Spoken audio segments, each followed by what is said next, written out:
Hey guys, today we're starting Christmas off the right way with a nice mince pie. I'm gonna have to eat this on camera now, it's gonna be so awkward. So, here's the thing. It is currently cold. It is currently horrible. It is, right this second, for me, future people, October. It often does good to start your planning for Christmas early. In fact, I have nearly all of the Christmas presents lined up for people already this year, which left me with a really big question. How am I going to decorate our new house? Because this is the thing, me and Ben moved house this year. We had our first Christmas on our own, we brought some decorations last year, but it's nice to add a few new ones each year. So I was having a thought, and then I remembered, I own a 3D printer. If you haven't checked out my Etsy shop where I sell all my cool 3D prints, by the way, please do that, the link is in the description down below. It just seems such a waste not to at least try 3D printing some nice, nerdy, cosplay related Christmas decorations. So I'm going to sit down, go through the internet, and see what ones I can find. Alright guys, it's rather exciting. Our first 3D print is done and we're about to take it out the printer. And the first one is a spider flex, so that's how they come out of the printer. And that goes in the scrap, and this is what we're left with. Now it does need a bit of a clean up, but I quite like it. What I'm going to do is I think I'm going to save this big one for the Christmas wreath. Oh, I'm so happy, and look, it's just so cute. Cleaning up the 3D prints did take a bit of time, but it was totally worth it. This is what one of the Pokeball decorations looked like before, and this is what it looked like after I'd cleaned it up. All of the Christmas decorations have now been 3D printed, and I've just spray painted them, as you might be able to see from the fact that all my fingers are stained white. Now, I'm going to give you a pre-warning right now. The reason the spray paint job is so bad is because I literally was running on the last essences of a white spray paint can. Because I haven't done quite as many Christmas decorations, some of them just didn't work out as I was planning to, I came across this stuff in a charity shop for like 50p, and I figured why not. It's basically shrinking plastic. So you draw a picture on it using permanent markers, put it in the oven, it will shrink down and become hardened plastic. Now, I've actually have made Christmas decorations out of this in the past, but I couldn't quite remember how, so as a little test run, I traced a picture of Olaf, which you probably can't see. We're going to trace a couple other pictures, colour them all in, put them in the oven, and see how they go. So we'll do this first, and then we'll start painting the 3D prints. I first traced a picture off my computer with a pencil onto the plastic sheeting. I then laid the plastic onto a white piece of paper and went over the pencil lines with a permanent marker. Now, the reason I didn't use permanent marker straight on my laptop, simple, I just didn't want to stain my screen. I also found that my slightly off-white desk actually meant that I couldn't see the pencil very well, yet when it was on a white sheet of paper and I hovered over the top of it, that problem went away. So top tip there, pure white is better than off-white when tracing things. Now just to add some colour. When it came to adding colour, I used permanent marker for that as well.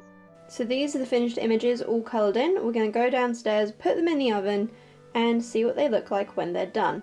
Oh, I am going to stamp out the holes for the string first though, because I don't think I'm going to be able to do that once they're shrunken. First, mince pie break, because Christmas. To stop the plastic from sticking, I lined the tin I was going to bake them on in tin foil. I also lined the tin that I was going to press them down with once they were out of the oven with tin foil too, though that one I put the tin foil on the bottom rather than the top. Well, these will be the first two to go in. Let's see how they do.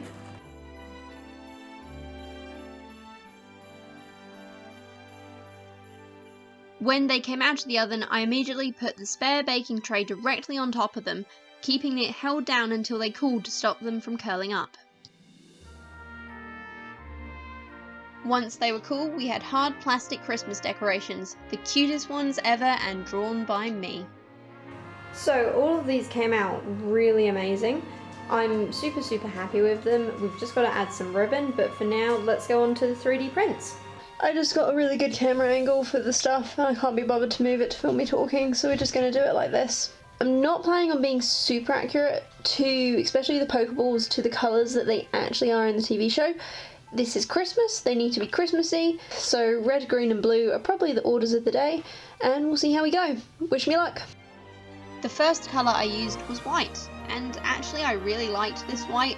It came out real shiny and glossy, and I think it's going to look really nice on the tree. I then moved on to metallics before getting started on pretty much every other colour. Honestly, painting these was such fun. It's just a shame that I can't add them to my shop because honestly these Pokeballs are so breakable and hard to print. I don't think they'd really make transit.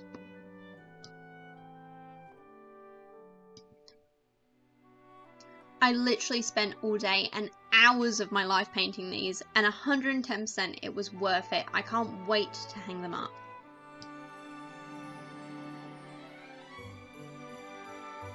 Everything is painted! Ben did just come in and point out that I haven't done them the right colour as a Pokeball should be, and you know what? I don't care. They're Christmas decorations, they're not actual Pokeballs, and please don't kill me in the comments for that. However, I really like them. They look wonderful. I used sparkly paint, and in a minute we're just going to put the top and the bottom of the Pokeballs together, see what they look like, and then roll with it, add some ribbon, add some string, and we'll have a look at hanging them on the Christmas tree. Ooh, exciting. Alright, here we go. Well guys, it's taken just about an entire goddamn day, but we are finally finished. And just so you know, I've gotten through like 3 camera batteries in this time, so lots of editing footage to do. But before we go, let's have a look at each of the Christmas decorations that I've made today, and in the comments, let me know which one is your favourite. Christmas decoration number 1 is Pluto in the shrinky plastic. I really like this one, though I'm a bit sad I didn't have a yellow to do Pluto's body with, but it looks really nice. Christmas decoration number 2 is Stitch. This one is also really nice. I think it came out absolutely perfectly and I'm incredibly proud of it. One of the 101 Dalmatians in a stocking, which is just amazing.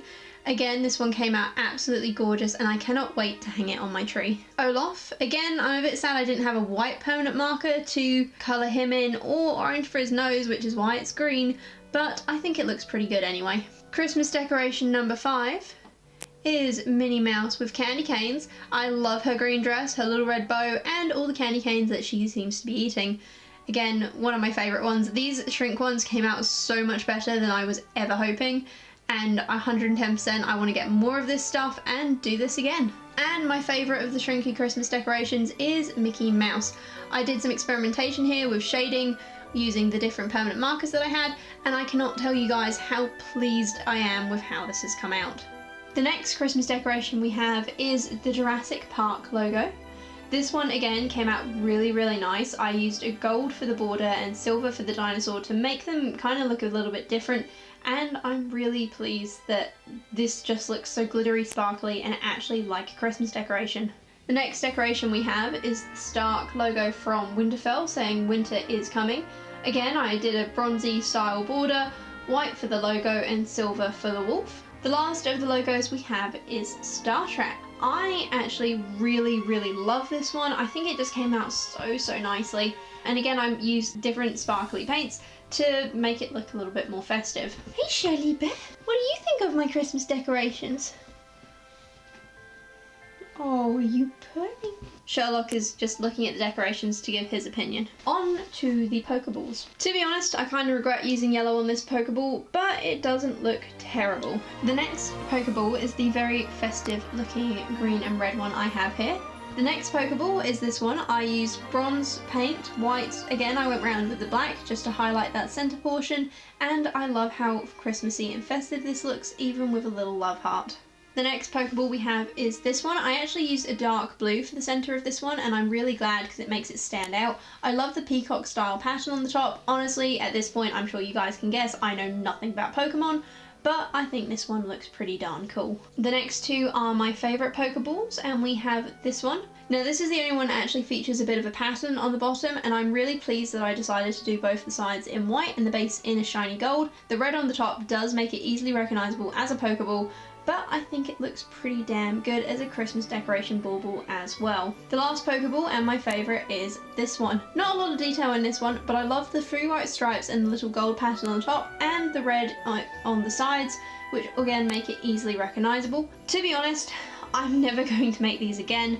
We had a real problem with the bases breaking, and to be honest, I wasted so much 3D print filament that I basically wasted an entire £30 3D print filament just trying to print these. It was not pretty. So guys, I hope that you enjoyed our first day of Cosplay Christmas. I am incredibly excited to be bringing these 12 Days of Cosplay Christmas to you this winter. Honestly, Christmas is just my favourite time of year, and it just warms my heart to be able to celebrate it with even more of you than normal. If you want to see the next few episodes of Cosplay Christmas, please remember to hit that subscribe button or gently tap it, whichever one you feel like. You do you. I will love you, leave you, have a beautiful festive season, and may your Christmas be merry and white. Until then guys, bye!